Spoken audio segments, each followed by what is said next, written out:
Assalamualaikum warahmatullahi wabarakatuh. Selamat siang dan salam sejahtera untuk kita semua. Buenas tardes. Yang saya hormati seluruh home staff dan lokal staff KBRI Madrid. Hari ini 1 Juni 2023 kita memperingati hari lahirnya Pancasila. Pancasila sebagai ideologi negara, landasan konstitusi dalam kehidupan berbangsa dan bernegara.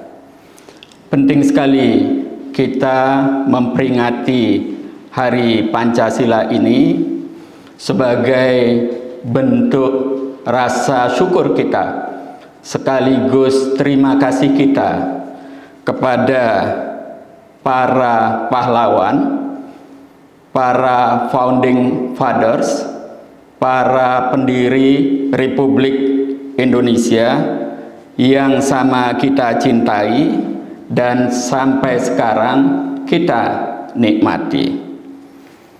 Perlu diingat bahwa Pancasila adalah sebuah ideologi modern yang menghormati demokrasi, menghormati hak asasi manusia, memberikan kesempatan kepada perempuan sama dengan laki-laki, memberikan kesempatan yang sama di dalam negara kepada seluruh rakyat Republik Indonesia tanpa membeda-bedakan apa agamanya, apa sukunya, apa etnisnya.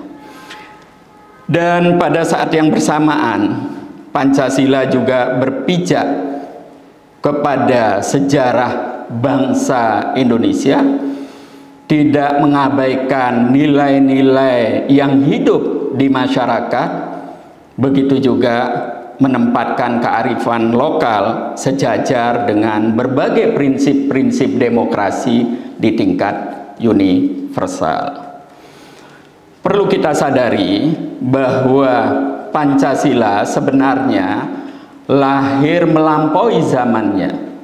Kita bisa bayangkan seorang cendekiawan bernama Clifford Geertz pada tahun 1950-an melakukan penelitian di sebuah lokasi di Jawa Timur yang bukunya kemudian diterjemahkan ke dalam bahasa Indonesia dan sangat terkenal dengan judul Santri, Abangan, dan Priayi.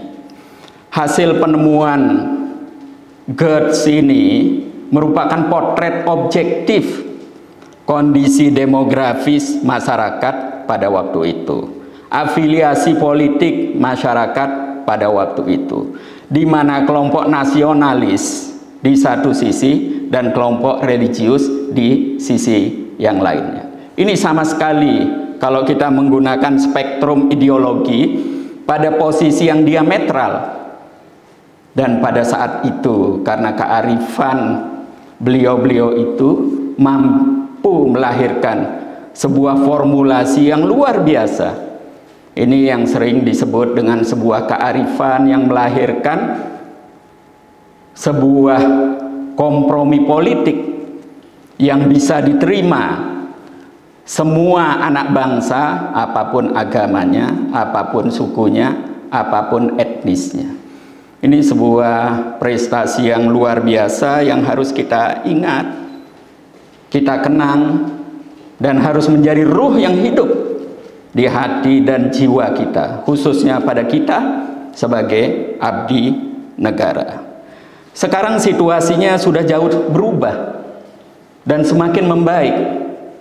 Kalau kita merujuk kepada temuan seorang wakil ketua MPR RI yang bernama Ahmad Basyarah, dia menggunakan nomenklatur baru menggantikan santri, abangan, dan priai. Dia menggunakan nomenklatur nasionalis religius dan religius nasionalis. Yang nasionalis semakin ke tengah menjadi religius, mendekati religius, dan yang religius semakin ke tengah mendekati nasionalis. Jadi semakin lama jiwa nasionalis dan religius semakin membaur, semakin menyatu, tidak lagi terpisah-pisah. Untuk melihat betapa luar biasanya Indonesia saat ini, cobalah kita lihat di banyak negara muslim, khususnya di Timur Tengah. Arab Spring itu sebetulnya merupakan gambaran upaya mengganti ideologi lama dengan yang baru, upaya untuk mengganti konstitusi lama dengan yang baru, yang lebih relevan dengan tuntutan zaman, dan tidak mudah. Karena itu kita harus berbangga menjadi bangsa Indonesia, berbangga memiliki tokoh-tokoh yang begitu matang di dalam berdemokrasi dan sungguh-sungguh mencintai bangsa dan negaranya. Ruh ini harus terus hidup, ruh ini harus kita tetap jaga. Kini kita memasuki tahun politik. Sebagai negara demokrasi, kontestasi tidak terhindarkan. Tapi kita harus tetap sadar bahwa kontestasi adalah sebuah kompetisi. Bagaimana mengatur handover of power, peralihan kekuasaan secara damai. Mari kita berkompetisi secara suportif. Saya suka mengingatkan teman-teman baik yang di legislatif maupun di partai politik. Tidak perlu habis-habisan dalam kontestasi ini. Karena apa? Kompetitor kita yang sesungguhnya bukan di dalam negeri, tapi ada di luar negeri. Kontestasi di dalam negeri, khususnya di dalam pemilu, mari kita gunakan untuk berlomba-lomba memberikan yang terbaik yang kita miliki pada bangsa dan negara. Jadikanlah pemilu bukan saja damai, tetapi sesuatu yang menggembirakan. Karena dia menjanjikan masa depan yang lebih baik. Mari kita gunakan hak kita untuk mengartikulasikan keyakinan kita siapa yang terbaik di antara anak bangsa. Karena itu dalam kesempatan yang berharga ini saya perlu ingatkan baik yang hadir di tempat ini juga kepada diri saya sendiri bahwa Indonesia itu hebat sekali.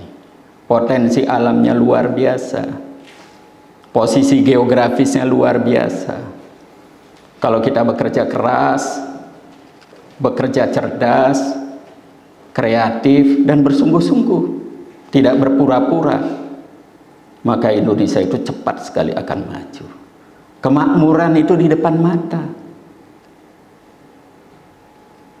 Karena itu apapun posisi kita saat ini, dimanapun kita berada, mari kita berikan yang terbaik pada bangsa dan negara yang telah memberikan banyak kepada kita. Posisi, jabatan, gaji, kesejahteraan, dan kesempatan. Sekali lagi, mari kita manfaatkan posisi kita sebaik-baiknya. Kita ingatkan teman-teman kita, jangan sampai terperangkap dalam situasi yang akan menyulitkan diri sendiri. Bangsa dan negara Indonesia terlalu besar. Mari kita berikan yang terbaik yang kita miliki. Kurang dan lebihnya mohon maaf. Billahi taufiq wal hidayah. Wassalamualaikum warahmatullahi wabarakatuh.